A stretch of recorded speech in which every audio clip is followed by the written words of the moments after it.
Milling Through History presents The Greatest Puppeteer.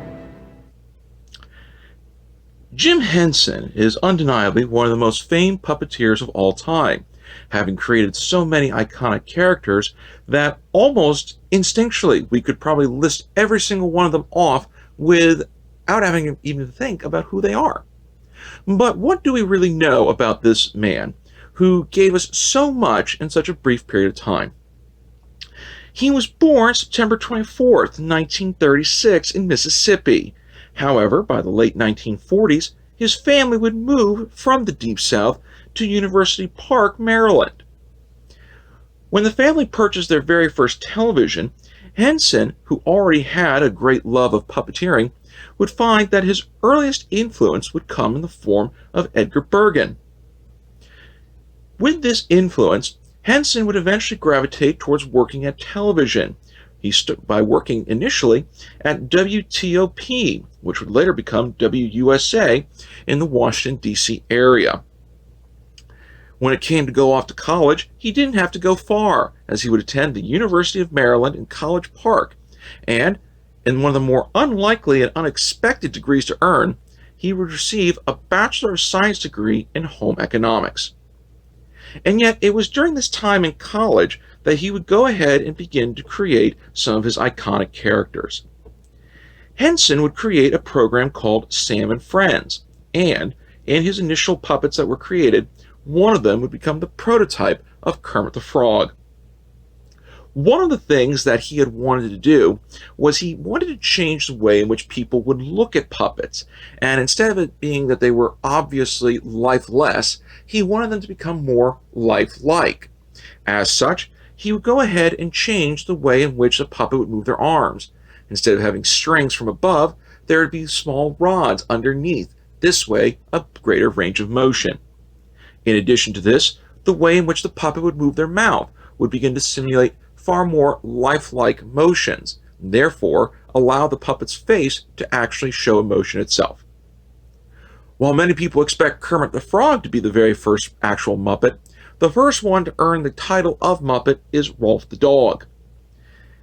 As Henson was developing the Muppets, he would team with Frank Oz, and the two would form a special friendship which would be seen on screen with their Muppet creations, namely in the form of the famous duos of Bert and Ernie, Kermit the Frog and Miss Piggy, and Kermit the Frog and Fozzie the Bear.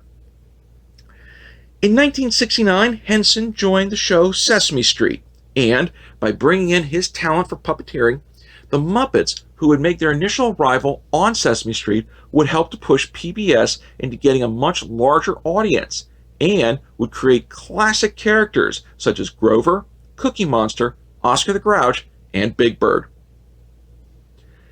As Henson began to move away from Sesame Street, he was starting to develop a new television program featuring his Muppets. However, when he pitched it to American television networks, many executives felt that the Muppet Show would only go ahead and appeal to children and not have a crossover appeal to adults. Undeterred, Henson would instead go to the British and pitch his program idea there, with the idea being that the Muppet Show would be filmed in London and then syndicated throughout the entire world. His gamble proved successful, as it would go ahead and allow the Muppet Show to give the Muppets a high degree of notoriety and fame and provide a variety show which brought in numerous stars. It was during this time, though, that Jim Henson, in doing interviews with Kermit the Frog, would state that his particular favorite character was more like an alter ego for him, namely that Kermit could actually say and do things that Henson himself could never hope to achieve. In 1979, the Muppets would make the Muppet movie, and during the filming of this particular film, Edgar Bergen, who would make a cameo, passed away, and the film would be dedicated in his honor. As such, Jim Henson would have the privilege of working with one of his childhood icons, and, in some ways, be a way of going ahead and passing the torch from one famed puppeteer to another. The success of the Muppet movie, though, would allow for the creation of two additional sequels by Henson, The Great Muppet Caper and The Muppets Take Manhattan. But during this time of creating the Muppet movies, Henson would go ahead and look for a way to expand his horizons. In 1982, he made a bold leap with the creation of the film Dark Crystal, which was a rather dark puppet-type film which looked towards mortality, and he went ahead and pushed his skills of being a puppeteer that much further by making the puppets appear to be far more lifelike. The film proved to be a great success and would embolden Henson to go ahead and make another film. In 1986, he created the film Labyrinth, which was unfortunately considered to be a flop.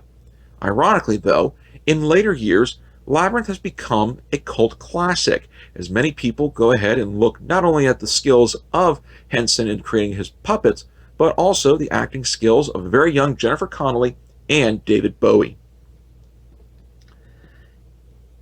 In the late 80s, Henson would continue to work on television, first producing the program Muppet Babies, and then he would go ahead and introduce the world by taking them down to Fraggle Rock. In 1989, Henson would enter into negotiations with Disney to purchase his company, which would then allow him to focus on the creative side of entertainment while Disney would handle the business aspects of it. By 1990, he would finish a special type of program wherein the Muppets would go ahead and find their way going into Disney World, and then a new attraction would be added into what is now called Hollywood Studios, which was the Muppet Vision 3D, still operating to this day. His final television appearance was on May the 4th, 1990 with Kermit the Frog. Shortly after doing his television appearance, he said he had a sore throat and was rather tired. 11 days later, on May 15th, Henson was rushed to the hospital, where, on May 16th, he would pass away from streptococcal toxic shock syndrome.